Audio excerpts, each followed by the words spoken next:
में हम मांगते हैं। सबको ऑयल मिल गया? किसको नहीं मिला हाथ को हिलाओ। अगर नहीं मिला तो ओके, इन सबको देना है।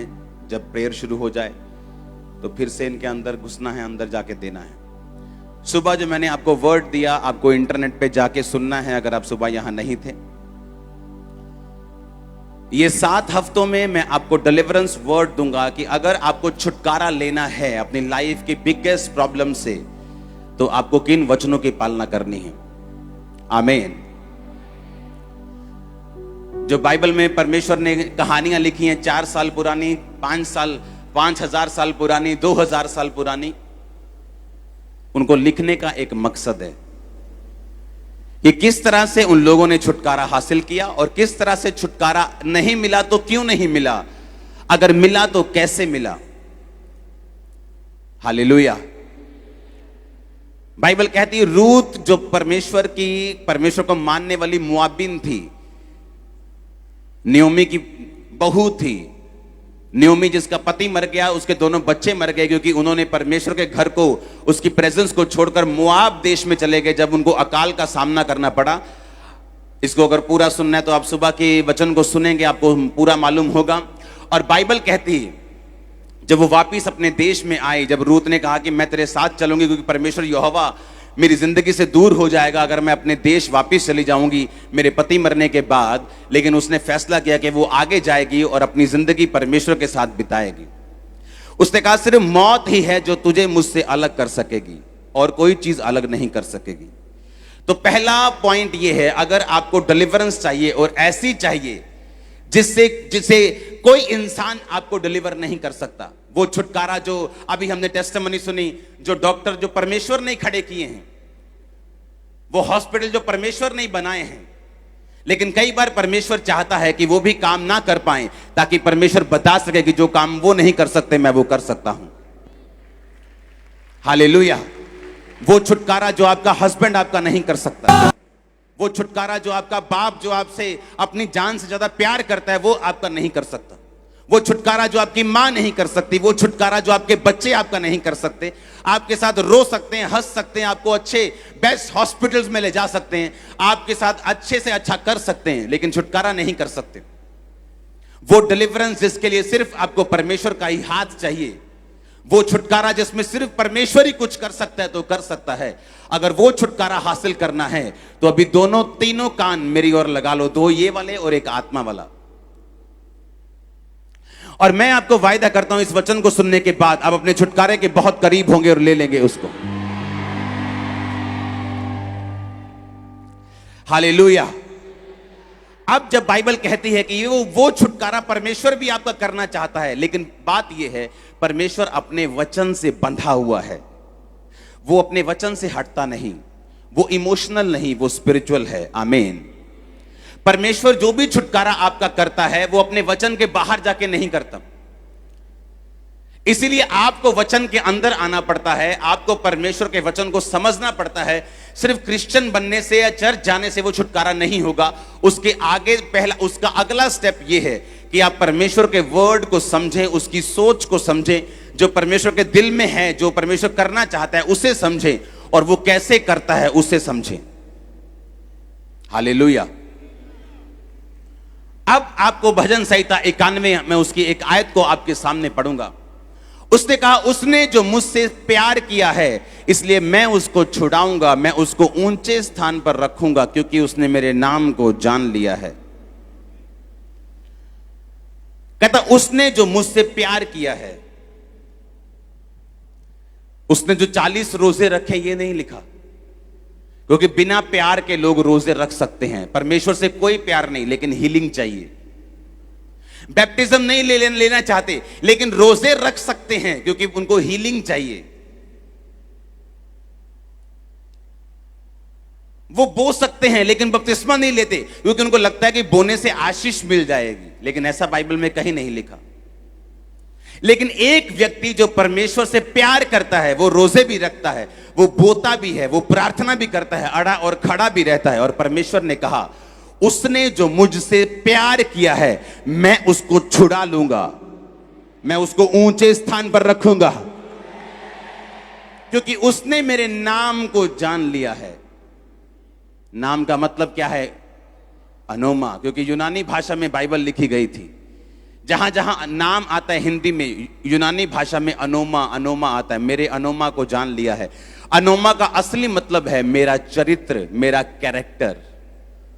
परमेश्वर ने कहा मैं उसको छुड़ाकर ऊंचे स्थान पर रखूंगा, क्योंकि उसने मेरे कैरेक्टर को समझ लिया है। यीशु मसीह का कैरेक्टर क्या था? जिस रात वो पकड़वाया गया, बाइबल कहती है उससे एक रात पहले, वो सेम नाइट में यीशु मसीह ने प्रार्थना की, हे पिता, हो सके तो ये कटोरा मुझसे टल जाए, पर मेरी नहीं तेरी इच्छा पूरी हो। और हम परमेश्वर को क्या बोलते हैं? तेनू ये वीजा देना ही पैना, नहीं तो मैं चर्च नहीं जाना। तेनू मेरी मम्मी नू चंगा करना ही पैना, क्योंकि होर मेरा कोई भी है नहीं तो मैं तेनू मनना नहीं। और यीशु मसीह मौत को सामने देखकर कह रहे हैं कि पिता, अगर ये मौत नहीं टल सकती तो मेरी नहीं तेरी इच्छा पूरी हो। उसने जो मुझसे स्नेह किया है।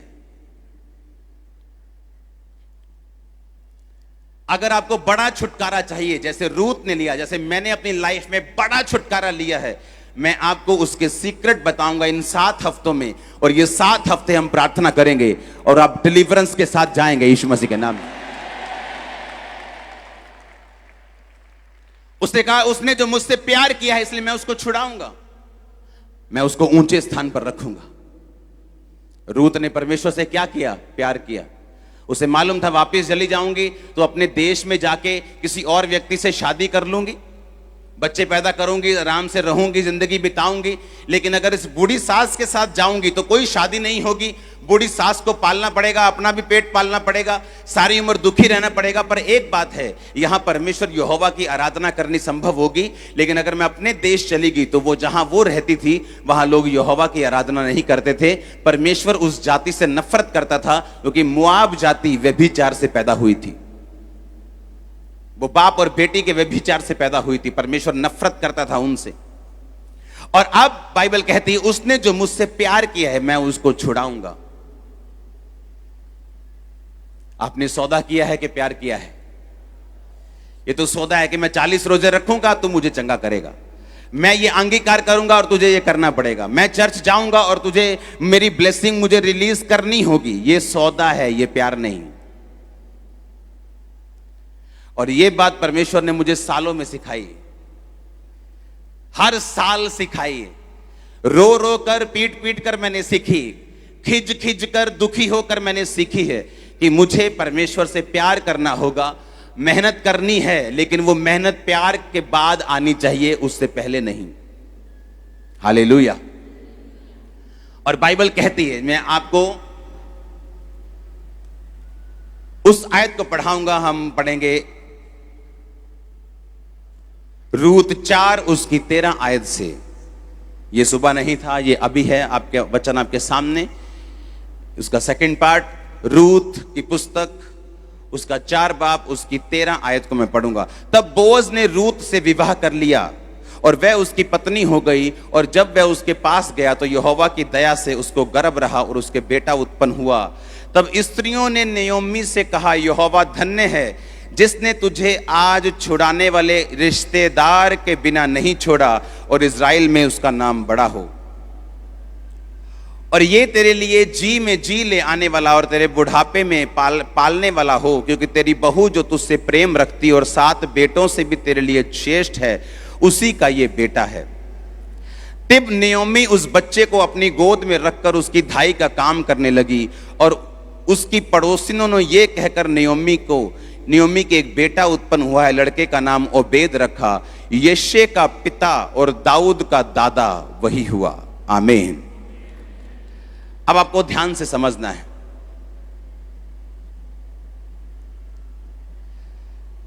उसने कहा कि लोगों ने नयोमी से कहा कि परमेश्वर धन्य है, उसने तेरे जी में जी वापिस किया है। एक औरत जो अपना पति गवा चुकी है, दोनों बेटों को गवा चुकी है, खाली हो गई। जब वो आई थी तो उसने कहा था मैं भरे भरे हाथ से गई थी और खाली कैसे आई हूं? छूछे हाथ। मुझे नियोमी ना कहो, मुझे मारा कहो, क्योंकि परमेश्वर ने मुझे कड़वा कर दिया है। हम गए तो इसलिए थे कि वहां पे रोटी होगी, परमेश्वर के घर को छोड़ के हम दूसरी जगह चले गए थे कि हमारी जिंदगी बच जाएगी, लेकिन मैं वहां से खाली होके आई हूं। और लोगों ने कहा नियोमी आई है, कहते नियोमी ना कहो, मुझे मारा कहो, क्योंकि मैं छूछे हाथ आई हूं, कड़वी होके आई हूं। ऐसी पोजीशन पर पहुंचकर भी आप जानते हैं, कहते इट्स नेवर लेट। नियोमी का जब पति मरा, तब अगर उसे तभी अकल होती तो कम से कम अपने बच्चों को लेकर वापस आ जाती। लेकिन जब उसका पति मरा, उसे लगा हाँ इत्तेफाक हो सकता है, सबने तो मरना ही है एक दिन, इत्तेफाक से वो मर गया होगा। लेकिन जब उसके बेटे मर गए, उसको मालूम हो गया कि ये इत्तेफाक नहीं है, ये परमेश्वर का क्रोध है, ये परमेश्वर का, ये उसके वचन का क्रोध हमारे ऊपर आया है कि हमने परमेश्वर के घर को छोड़ के हम मोआब में चले गए, जहां परमेश्वर की आराधना नहीं है, जहां परमेश्वर जिस जाति से नफरत करता है, जस्ट कि हम मरे ना। परमेश्वर ने कहा जो कुछ तू मुझे छोड़कर पाना चाहेगा, जिंदगी पाना चाहेगा, तू उसे गवा देगा। और जब फैसला किया कि अब तीनों मर गए, अब उसे मालूम था कि अब मेरे हाथ में कुछ नहीं, लेकिन फिर भी उसने परमेश्वर की ओर मुड़ने का फैसला किया। और बाइबल कहती है वो बैतलहम में आई अपनी बहू के साथ, और रिश्तेदार उसका था जो बोअज था, उसकी बहू ने उसके साथ जब मैरिज कर ली तो एक बेटा पैदा हुआ। और लोगों ने उसको कहा कि परमेश्वर तेरे जी में जी फिर लेके आ गया है, और तेरा मरा हुआ बेटा उसने तुझे वापिस किया है, क्योंकि वो उसकी धाई का काम करने लगी। हाँ, उसको दूध पिलाने लगी, उसको केयर करने लगी, और वो उसकी एक तरह से मां बन गई, और परमेश्वर ने फिर से उसको छुटकारा दिया। ऐसी बहू दी जो 7 बेटों से अच्छी है, बोअज दिया, उसे फिर से नन्ना बेटा दिया। और बाइबल कहती रूत का उसने छुटकारा किया। उसने जो मुझसे प्यार किया है, रूत ने परमेश्वर से क्या किया था? प्यार किया। उसने सौदा नहीं किया, उसकी जेठानी की वो सारी आशीष थी, लेकिन मिली रूत को।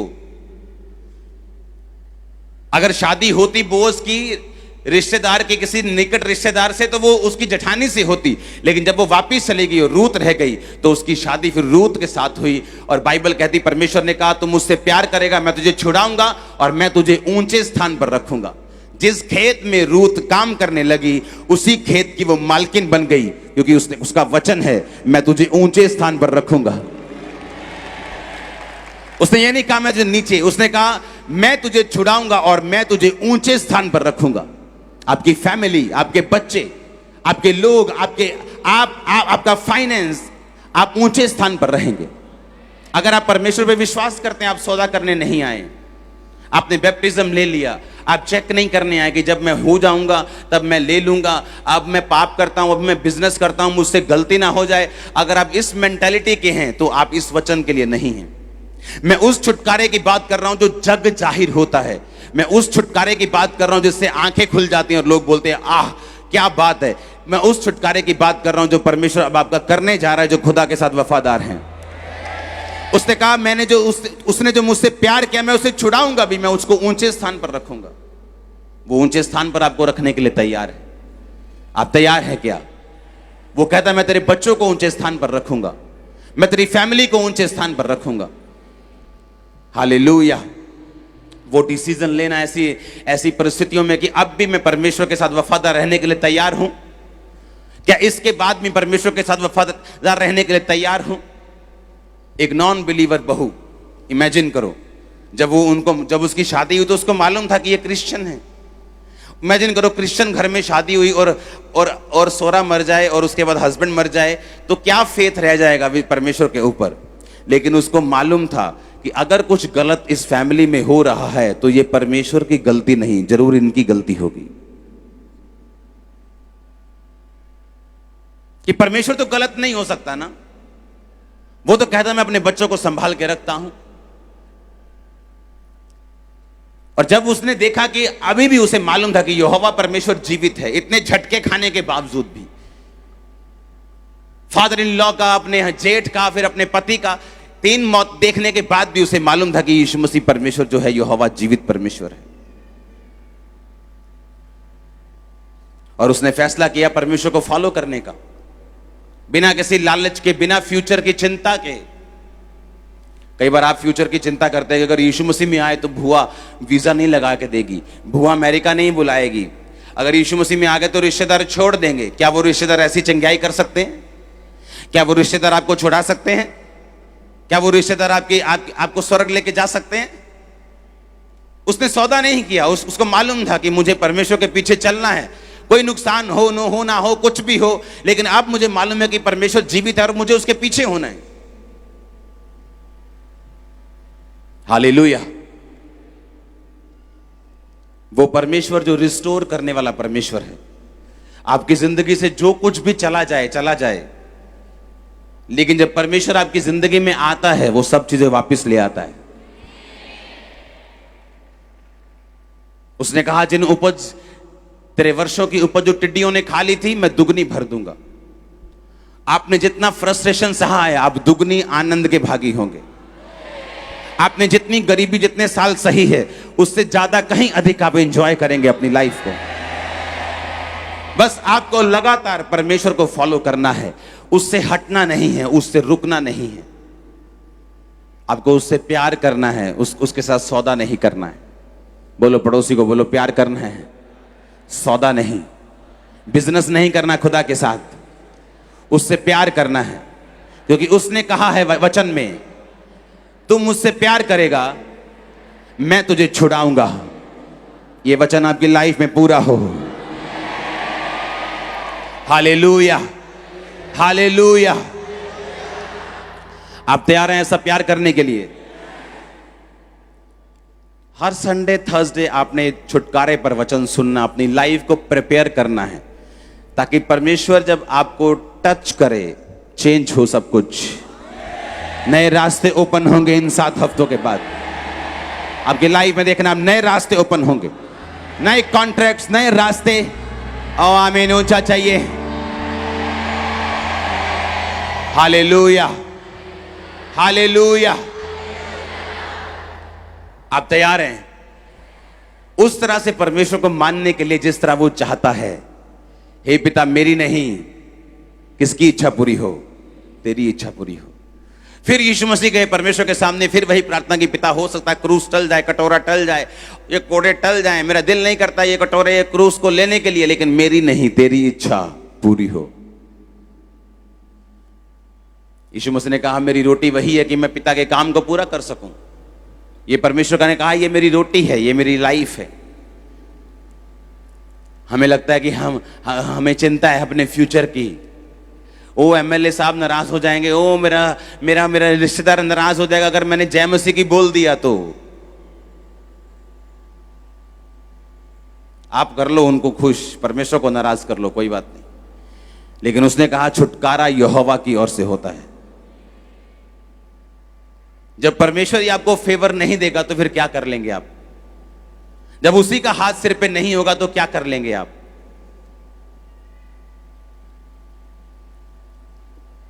एक छोटा सा बच्चा अगर डैडी के पास आके बोले कि मुझे चिंता है कि कल को आप मुझे छोड़ तो नहीं दोगे, कालू हैगी रोटी, कालू बत्ती तो नहीं चल जूगी। अगर वो आपसे ऐसी बातें करे, आप 2 चमाट लगाओगे, ठक ठक चल बजाओ थे। हाँ, और इसी तरह से हम परमेश्वर के साथ करते हैं। हमें लगता है अगर वीजा नहीं आया तो हम तो मर जाएंगे। लगता है कि अगर ये बीमारी ना गई तो पता नहीं क्या हो जाएगा। हमारी लाइफ अगर इन्हीं चीजों पे खड़ी रहेगी तो हम क्रिश्चियन नहीं है। शैतान हमें कभी भी रिमूव कर सकता है। वो चंगा करे या ना करे वो हमारा परमेश्वर है, ब्लेस करे या ना करे वो हमारा परमेश्वर है, आशीष दे ना दे। लेकिन याद रखो, अगर ऐसी मेंटालिटी होगी आप दुनिया के लिए एक वंडर बनने वाले यीशु मसीह के नाम में। Hallelujah, hallelujah. आप चिंता तो नहीं करेंगे, आप परमेश्वर को खिंचाएंगे तो नहीं, आप उससे सवाल ऐसे तो नहीं करेंगे कि आपको चिंता है अपने फ्यूचर की और परमेश्वर को कोई चिंता नहीं, वो तो सोया हुआ है, ऐसा तो नहीं है। उसने कहा मैं सोता नहीं हूं और ऊंघलाता नहीं हूं। हम सोते हैं ना, कोई 4 घंटे, कोई 8 घंटे, हाँ 12 घंटे वाले भी होने बंदे थे, हाँ सब सोते हैं। हाँ, परमेश्वर सोता भी नहीं, वो जागता रहता है 24 घंटे। उसको नींद नहीं आती, वो जीवित परमेश्वर है, आपको देख रहा है, सोता नहीं कि वो सोया हुआ है। इसलिए तो एलिया जब बाल के नबियों को बोल रहा था कि तुम करो प्रार्थना, शायद तुम्हारा परमेश्वर सोया हो इस समय, शायद बीमार हो, उसका इलाज चल रहा हो, तुम करो। उसने कहा जब मैं प्रार्थना करूंगा तो मेरा परमेश्वर जो जागा हुआ है आग उतार के उत्तर देगा। हालेलुया। तो अब आपको ये ध्यान रखना है कि परमेश्वर मेरा जीवित है, हर टाइम मुझे देख रहा है, रात को भी, सुबह भी, शाम भी, मैं पाप कर रहा हूं तब भी, जब प्रार्थना कर रहा हूं तब भी वो मुझे देख रहा है। हालेलुया। और अगर मुझे छुटकारा चाहिए तो आज आप एक पॉइंट को नोट करके जाएंगे कि आपको परमेश्वर से अनकंडीशनल प्यार करना होगा। अनकंडीशनल, कोई कंडीशन नहीं, तो मुझे ऐसा करेगा तो मैं ये करूंगा, कोई बिजनेस नहीं।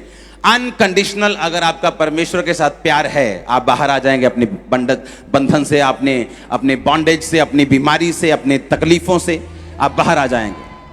और हर हफ्ते में आपको एक पॉइंट दूंगा, एक वर्ड दूंगा, आपको उन वर्ड्स को मानते रहना है, अपनी जिंदगी उस पर रखनी है। मैं आपको जल्दी कॉन्ग्रेचुलेशन बोलने वाला हूं, जल्दी से मैं आपको बधाई हो बोलने वाला हूं आपके टेस्टिमनी के लिए। हालेलुया। एक टेस्टिमनी जो हम 5 मिनट में सुन लेते हैं, लेकिन जिनके साथ वो होती है, जिस कमरे से गंदी स्मेल आती हो और रिश्तेदार बाहर से भागते हों और किराएदार ऊपर से भागते हों और कोई आपके पास लगने के लिए तैयार नहीं, और दूसरी बात बीमारी छूत की है, आप किसी को भी हो सकती है, जो डॉक्टर, जो मेडिकली लोग बोलते हैं, और सब जगह इलाज हो चुका है, अब कीड़े पड़ चुके हैं, अब जख्म हो चुके हैं, अब डॉक्टर्स भी घर भेज चुके हैं कि सेवा कर लो 10 दिन 15 दिन, जितनी देर इन्होंने रहना है। और इमरजेंसी सेक्शन में मैंने कोई हेलो नहीं की जाके, क्या मैं आप पे ले हैंड करता हूं, ओके, ले हैंड भी खुदा की ओर से है, लेकिन आपको ये बिलीव होना चाहिए कि वो परमेश्वर पूरे पंडाल में, बाहर अंदर, जहां ये आवाज जारी, वो सब जगह मौजूद है। इसलिए मैंने कहा कि आप अपने अगुए से मिल सकते हैं कि नहीं, ये प्रॉब्लम नहीं, आप उसको सुन सकते हैं कि नहीं, ये प्रॉब्लम है। आप उसको अगर सुन सकते हैं, आप ब्लेस्ड हैं। मैं मिला नहीं हूं, जस्ट वो आए, और वहां पे उस समय कैमरामैन भी था तो उसने वीडियो भी ले ली। ऐसे बहुत से केस हैं जहां पर कैमरामैन होते ही नहीं, लोग आके अपने बीमार को रख के चले जाते हैं, वो हील होते हैं और आप भी फिर आके बताते हैं कि मैं फलाने दिन को इमरजेंसी में आया था। हम सुनते हैं ऐसी भी टेस्टिमनीज, लेकिन वो सारा रिकॉर्डेड था। और ये जो हीलिंग है, ये अभी की नहीं है, ये सिर्फ आज ही नहीं हुई, ऐसी हीलिंग 2009 से 8 से चर्च में हो रही। ऐसे पर्सन जिनके सेम पर्सन पूरा गला हुआ, पूरा मरा हुआ मेरे सामने से गुजर रहा था और उसने जुराबें नहीं डाली थी। जनवरी 5-7 जनवरी की ये बात है, ठंडा, सबसे ज्यादा ठंडे दिन होते हैं 31 से 7-8 जनवरी तक, जो मैंने महसूस किया है। तो मैंने अपने असिस्टेंट को बोला, मैंने कहा इसने चप्पल नहीं डाली, इसने जुराबें नहीं डाली, जा इसको पूछ, इसको जुराबें चाहिए तो हम इसको देते हैं। तो उसने कहा भाई साहब मैं बहुत अमीर हूं, लेकिन मेरी हालत देखो। जब उसने खोला तो ब्लड, पूरी स्किन गली हुई। हमने उसे परमेश्वर का वचन दिया, उस पर प्रेयर की, वापिस गया कंप्लीट हील्ड। लेकिन उसकी थोड़ी सी वीडियो भी हमने बनाई, लेकिन तब कैमरा छोटे छोटे होते थे, वो खत्म, वो नहीं कहां मिस हो गई वो। और इमेजिन करो, आज हमने वही टेस्टिमनी फिर से सुनी, और हम हर संडे सुन रहे हैं, हर थर्सडे सुन रहे हैं, मरे हुए लोग किस तरह से जीवित हो रहे हैं, और आप छुटकारा पाके वापस जाने वाले हैं। मैंने कहा आप छुटकारा पाके वापस जाने वाले हैं। सिर्फ आप ही नहीं, आप देखेंगे पूरा वर्ल्ड, मैं आपको फिर कह रहा हूं, पूरी दुनिया इस भवन में आके परमेश्वर के कामों को देखने वाली है। पूरा वर्ल्ड मैं आपको बता रहा हूं, जस्ट परमेश्वर को तैयार कर रहे हैं आने वाले दिनों में। पूरा वर्ल्ड मैं देख रहा हूं, हर तरफ से अफ्रीकन लोग भी आएंगे, आप देखना जिस तरह से परमेश्वर तैयारी कर रहे हैं। आमीन। अपने हाथों को उठा, उसने जो मुझसे प्यार किया मैं उसको छुड़ाऊंगा, खुदा से कहो, परमेश्वर मेरा अनकंडीशनल तेरे साथ प्यार है, अनकंडीशनल, कोई कंडीशन नहीं, मैं तुझसे प्रेम करता हूं। अपने ऑयल को निकालो, बैठे बैठे ही अपने माथे को अनॉइंट करो उस छुटकारे के लिए।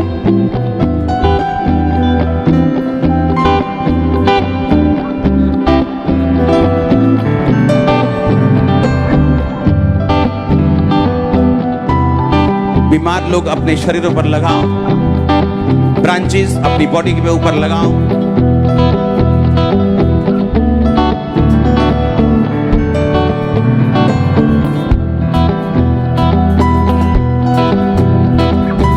अपने शरीर पर लगाओ, अपनी बॉडी पे लगाओ, अपने माथे पे लगाओ, इमरजेंसी सेक्शन, व्हीलचेयर पे, बीमारों पे, सीरियस रोगियों पे लगाओ।